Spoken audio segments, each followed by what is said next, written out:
Radio Worldwide Sound. TalkTainmentRadio.com. We give you a reason to come. The world's greatest radio. We give you a reason to stay. Radio, the way it should be heard. You got the power. The views and opinions expressed are those of the host and guest and not necessarily those of TalkTainmentRadio.com, the management, the staff, or K&E World Network, LLC.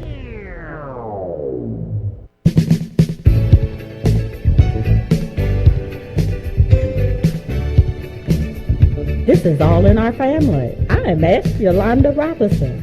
We are all family. All in Our Family, heard exclusively on TalkTainmentRadio.com. Radio, the way it should be heard. TalkTainmentRadio.com. You're listening to All in Our Family, and I'm S. Yolanda Robinson, and this is radio, the way it should be heard. Oh, listening audience, me and my friend Joan, who's going to be on our show, we're talking about there's too many people dying. Too many people. And we just got to take some time and smell the roses and spend some time with our family and those special friends, because you know what? Time is so valuable and you cannot buy it back. So, enjoy those moments. It's still the summer, take some time with your family and those people that mean so much to you. Just take some time to enjoy them. But, speaking of some good time, mark on your calendars, August the 24th. I'm so excited. I'm trying to find my dress. So if you find a dress, let me know. Hit me up, 614-572-1310. I've been looking all over because guess what? I'm going to be in the Hall of Fame. The basketball people. Can you imagine that? It has to be God, because I cannot play basketball. Nobody wanted me on the team in high school. So if you're in my high school out there, you know what I'm talking about. And all my friends and family know what I'm talking about. But, it's for the helping them with their promotion and marketing. And they're such a wonderful group to work with. I really enjoy it. It's been a lot of fun working with them. So on August the 24th, they're going to highlight some of the special people that are giants in the basketball field. Some of the officials, some of the coaches, some of the basketball players. And that's going to be at 6 p.m. at the Ohio Historical Society. Now, let me look on my phone, because I do have a number. You got to get your tickets, because they're not going to have tickets at the door. Now, when I tell you you can't get tickets at the door, you can't get tickets at the door, because that's happened at Jazz and Eggs. And everybody called at the last minute and said, I want tickets, and we had to turn you down. So you need to get your tickets ASP.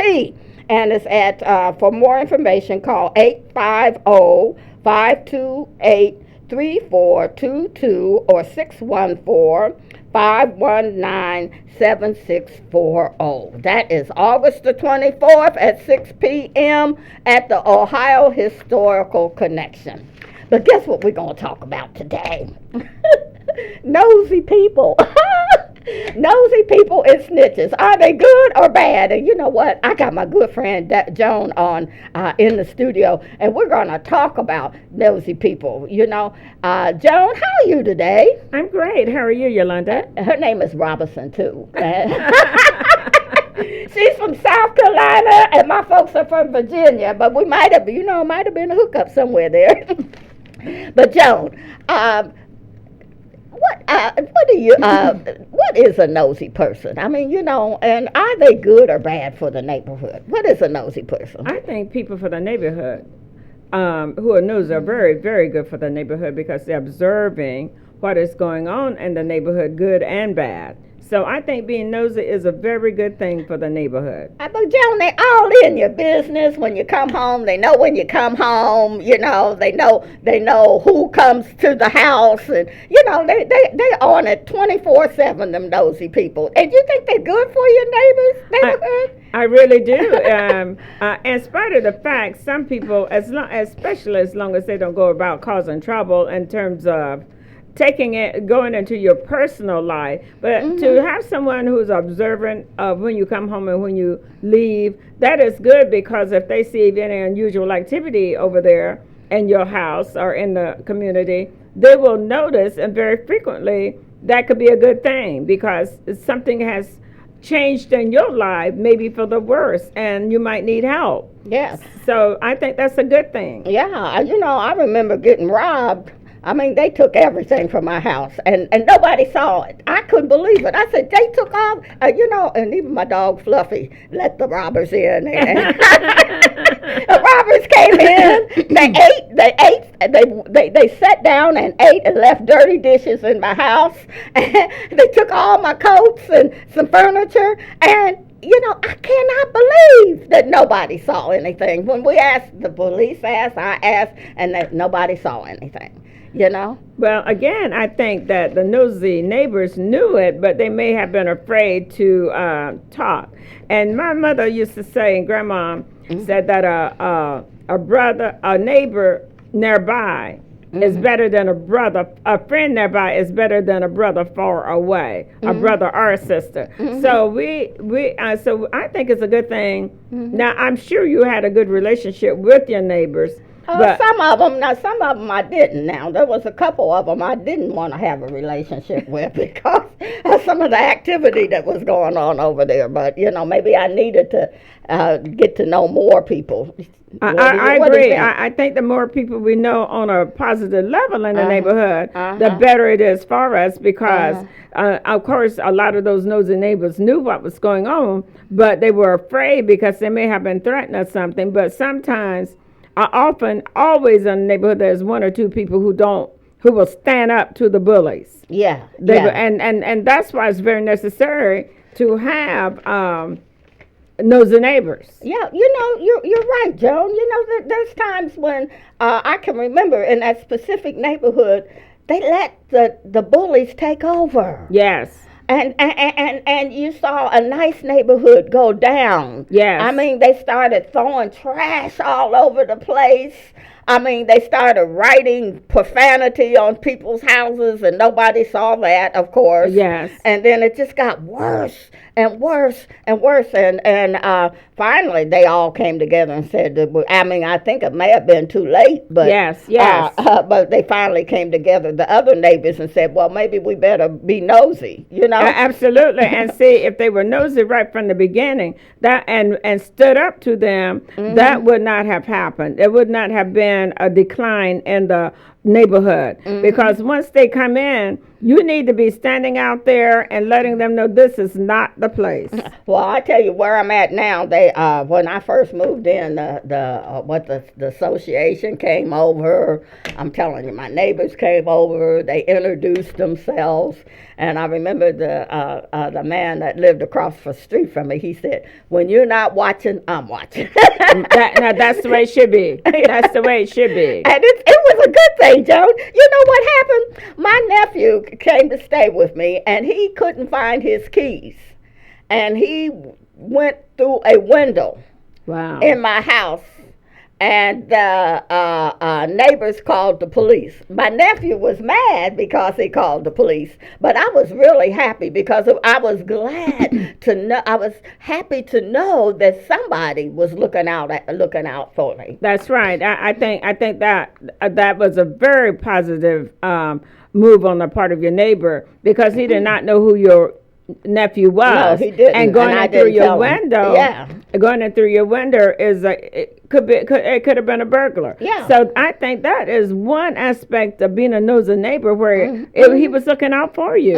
And we need more and more of those people around who is watching to see if there's any unusual activity around each other's property. Well, our neighbors, back in the day, we had a lot of them. I remember when I was growing up. They was telling on everything. If you went out the yard, they kind of like looked after children, you know, and if they saw somebody strange trying to mess with the children, they'd call the police or call you too. But our neighbors anymore, it seems like nobody really cares anymore about what's going on in their neighborhood. I think that people they really care, but now there's a higher degree of predators taking children out of the neighborhood. Yeah, that's horrible. And I have watched some unsolved mystery cases where these people drive right into the neighborhood, pick up a child, and drive right out. And it's a real small, maybe a trailer camp, people are not observant enough to notice if they see an unusual car picking up a child, cruising through the neighborhood, get that tag number, and stop him and find out what he's doing there. We in the past that would have happened, and when they saw you leave your yard, that was a good thing that there was a parent to call your mother and say, so and so left the yard, and I know you don't allow that. Yeah, so Miss Robinson, I think you better check that out. But I have it right here. I didn't think it was so cool. I couldn't do anything. I mean, that was from the lady across the street, and then around the corner, I couldn't even sneak out because they was all, and they already had my parents' number. That's right. So they would call them up and tell them, well, Yolanda, she was walking to school with that boy. And he was carrying her books. And I think that's a good thing because they're good matchmakers, and they probably knew he was not the best influence on you, even though from their opinion, yeah, of in course, their opinion, right? In their opinion, yeah. But that is all about love. They loved you. They wanted you to succeed, and they didn't want you to fall in any bad situations. Well, I mean, when you get to know your neighbors, what should you know? I mean, there's some, and what shouldn't you know? What do you believe that you should know about your neighbors? Well, I think that we should not pry too deep. Let everybody have some things they wouldn't like everybody to know about. But I think we should have a great deal of respect for our neighbors. And feel how they want to know how they feel in general about life, to see if you can relate to that, and above all, find some common ground. I think that's one thing you should try to do with your neighbors. If they might not go to church or attend the church that you attend, but what common ground do we have here? Do we want a good community? Okay, good. How do you want this community? What is your idea of a good community?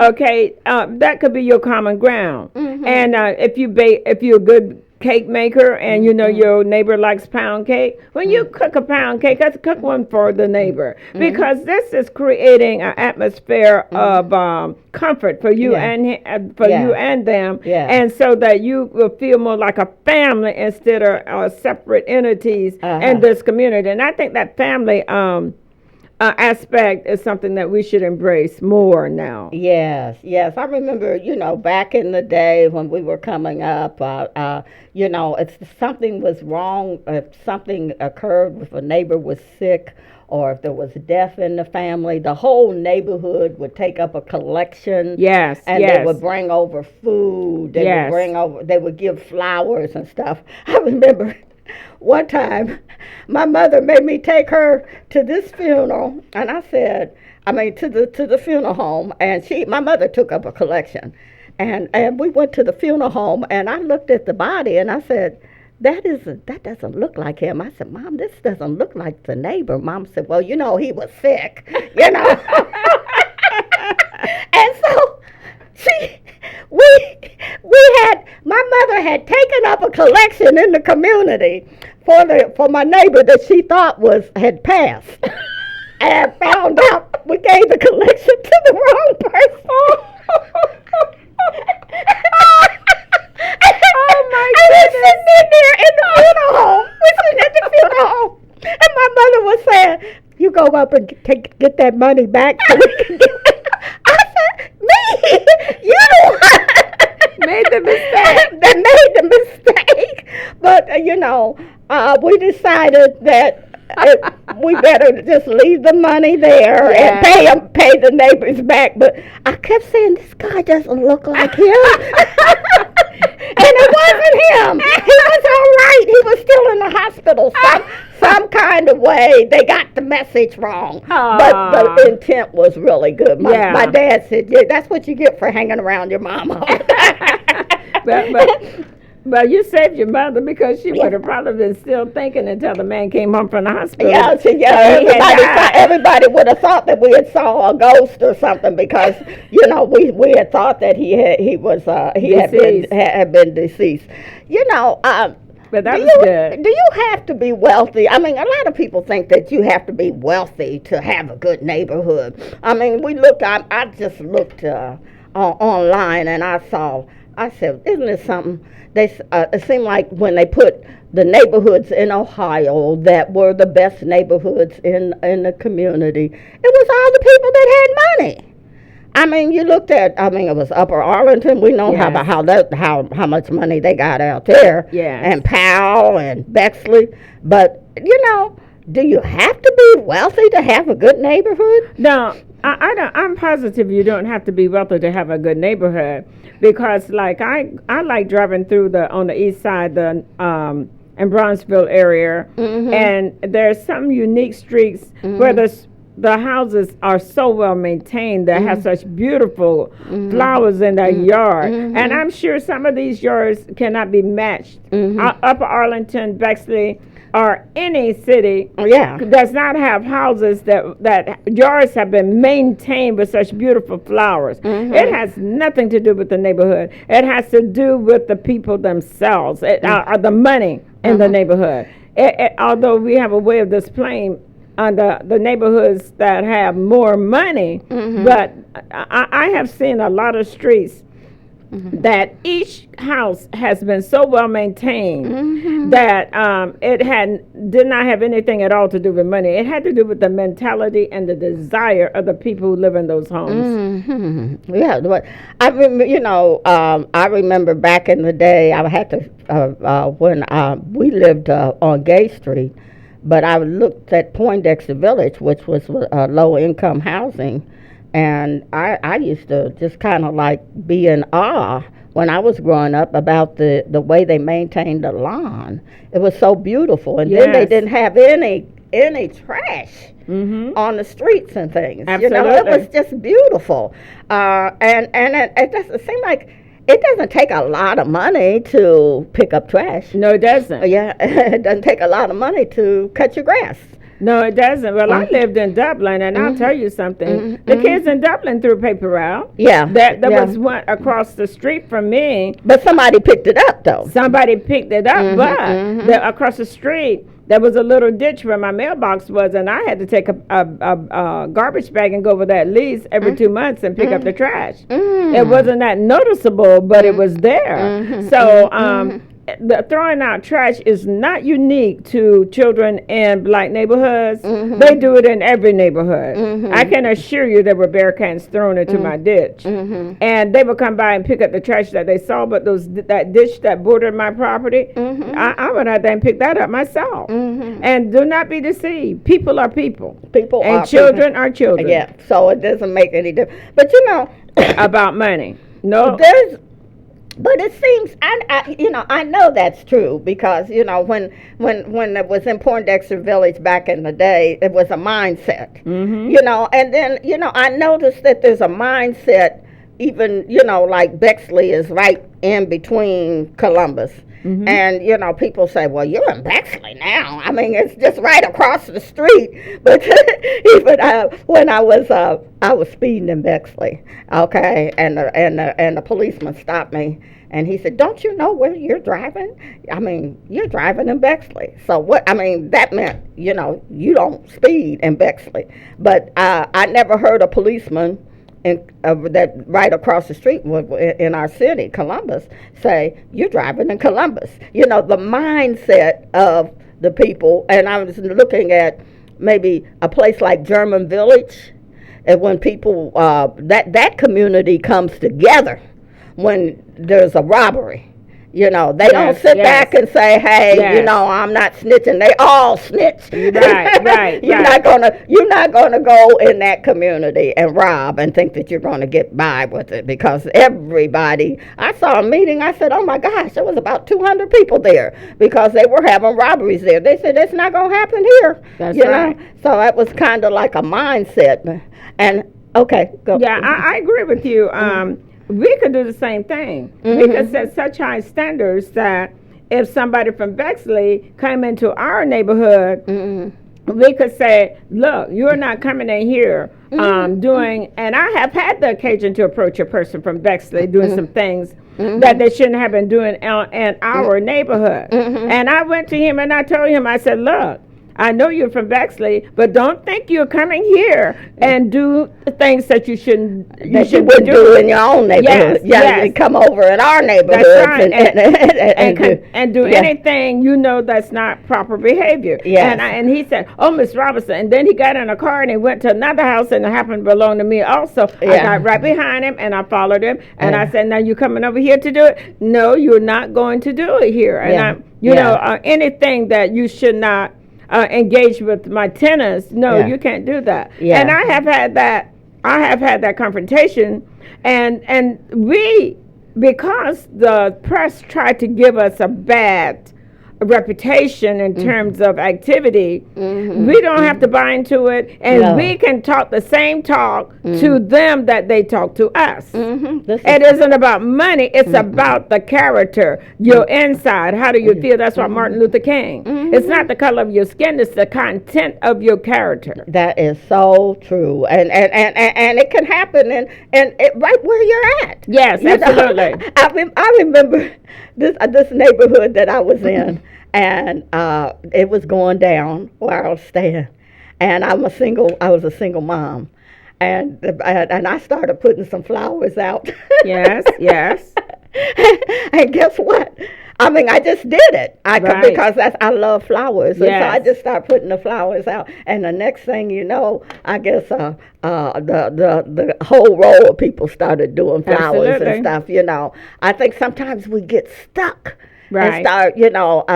I believe that wherever you are, if you take good care of it, God is going to bless you anyway. Yes, but He gives us a house, a roof over our roof over our heads, and some people don't even have a house. That's right. And we don't take good care of it, and the after effects is awful. What happens, but if you could just start with the little bitty things. Absolutely. Now, Joan, we were talking about that, but what do you tell your children? I mean, do you believe our children know how important it is to pick up the trash, to keep your neighborhood together? I think we haven't emphasized it enough, and because the press kind of emphasizes that might be dirty, but I've gone to Paris. And I was surprised when I got off the subway in Paris, there was trash on the street. And so this just goes to show you that any neighborhood could be trashy. And I was surprised, and a lot of people said, well, they didn't like to go to Paris because I was living in Germany, but they said Paris can be trashy. That can be trash on the street. So I'm just telling you that it can happen anywhere in the world, and it has nothing, even when... one thing I think over in our neighborhood, and I do live in a black neighborhood right now, and the houses are so well built. That was one thing I really loved about those houses. They were so well built because I'm from the South, and we built our own house. And my grandfather made the shingles, but he didn't carve the woodwork around the doors and so on. They were well made, but not carved as many of the wealthier houses are here on the west side where wealthier people live. So I think we have to emphasize to our children, you live in beautiful homes. These houses were very expensive to have built at the time they were built, and we can maintain these homes. And I think that because in the schools too, the children feel that their homes are less than other people's houses. They don't take the care of them as they should, and it's not emphasized. But as you said, when I moved into the neighborhood, I moved in from Guyana. A friend of mine came over, and he said to me, because I was planting flowers, Joan, do you really like over here better? I said, absolutely, I do. He said, why? I said, I own this property. I'm not living in an apartment as I was in Guyana, and I will make it beautiful. Yes. But do you have to own it to make it beautiful? I mean, there's you don't. People saying that people rent. I mean, it's actually where you stay, and it's a reflection on you, when people come over and they see how much pride you have in your home and your community. It's you don't have to own it. Own You're right. it, to take care of it. Now, you're absolutely correct, because when I was married, we rented an apartment, my husband and I, and he did something in the apartment that was abusive, and I said, look, we are going to treat this property as though it belonged to us. So you don't have to own it. You should respect it, but I wasn't able to plant flowers at my apartment. That was one thing I wasn't able to do, and I shouldn't have said own it. I really enjoyed planting my flowers outside, and I wasn't able to do that in the apartment that I lived in. So that and design the yard like I wanted to. Those are some liberties that I was taking that I did not have. But no, you don't have to own it, and you should respect where you live. And I'm glad you pointed that out, and I thank you, Yolanda, for doing that, because that is absolutely true. I didn't abuse my apartment, but I did enjoy having my own house, and so that I could plant my flowers and do things in it that I really, couldn't do in the apartment. What do you do? I mean, sometimes when you talked about approaching somebody that may not be doing the right thing, and how do you approach them? Because sometimes you approach these people and they get really upset, and it might be a fight or anything. You said you approached some of the folks, and yes, just yesterday a guy parked in front of my house. I came out, I had somewhere to go, and he was parked over there, and and I went straight over there to him. I said, sir, what's going on over here? He said, I can't get my car started. I lost my keys. I said, well, do you have AAA, offer some solutions? He said, but the main thing, ma'am, is I lost my friend, and he started crying. I said, look, I just lost 3 relatives recently, and I said, but I know that God is in control. I said, and I'm praying for you. So when I came back from the errand I was running, he was still there. And when he saw me, he grabbed something, act like he was trying to open this door. But I know he was acting. I gave him an opportunity to leave. And else I was going to call the police. But since he was grieving, I hated to cause him additional grief by having him put in jail, where he probably would have ended up. But yes, and I had the neighbors. I had a neighbor, told him about it, and he was watching him, and he said the first thing, Miss Robinson, I thought by now you would have the police over there. So I said, what? He said, you call the police quick. So, and I do. That's another thing. Should we work with the police, or how do you handle those things? Those situations where, I've had some neighbors that say, we don't need to be working with the police. So I was wondering, who do you work with if you're not working with the police? Who do you call?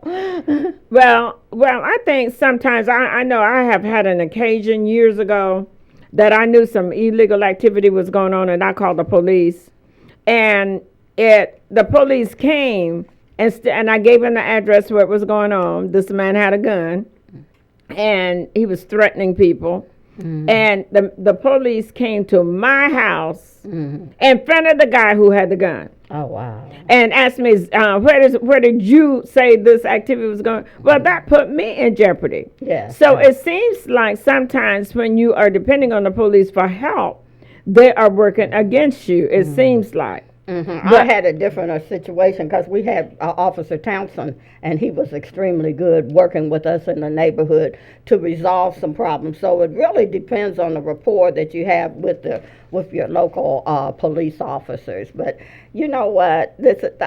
What suggestion? We're time is running up. It's getting close to the end. But what suggestions would you give people in keeping a good neighborhood? Because we want good neighborhoods in our community. community? Well, I think I was talking about in the 70s whenever this happened, in the 80s at least. And I think now our relationship with the police have changed tremendously, but we need neighbors who are watchful and who will not tolerate any illegal activity, and in spite of how threatening the situation may seem, they need to find some way to resolve it. And you have to work with the police. You have to work with the police. Now we have a much better rapport with the policemen than what we used to have. And I think it's improving, and it's going to continue to improve. So we have to have those nosy neighbors who are out there watching and make sure there's no paper and on the street. Anybody can pick up paper. I pick up paper all the time. I carry something around in my car and a bag to get out and pick paper up. All right. Yes. It looks like it's time to go, but let's thank you, Joan, for being on this week's show of All in Our Family. And let's stay nosy. Let's keep our neighborhoods clean. Amen. So when people come to our community, they can say, "Oh, look at that! Ta ta ta ta!" Yes. All right. But listen, it's been a wonderful show, and I'll see you next week. Love you.